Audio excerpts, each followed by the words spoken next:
Kailangang may managot.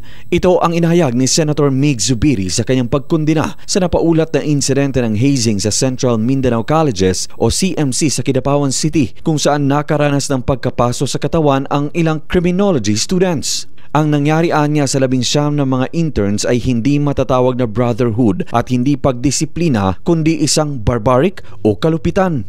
Dagdag pa nito na walang puwang ang ganitong klaseng karahasan sa mga paaralan. Pinuri naman ni Senator Zubiri si CMC Dean Rolando Poblador na agad ipinatigil ang reception rights nang mapansing nagrereklamo na sa sakit ang ilang interns. Hinimok naman ng senador ang paaralan na suportahan ang mga biktima at pamilya nila sa pagsasampa ng kaso. Hindi rin dapat protektahan ang mga responsable nito at hindi dapat pagtakpan. Dapat ding masampulan ng mga ito upang tuluyan ng mamatay ang kultura ng hazing na kumikitil at nagpapahirap sa mga kabataan. Malinaw anya ang anti-hazing law na ang sinumang masangkot dito ay maaring maharap sa reklusyon perpetua at maaring pagmultahin ng hanggang 3 milyong piso. Matatandaan na ipinablatter ng ilang criminology interns ang kanilang 5 senior officers matapos gumamit ang mga ito ng battery solution na may langaw, bleach, sili at suka na nilagay sa kanilang katawan sa naturang reception rights na nagresulta sa pagkapaso at pagkasunog ng kanilang likod.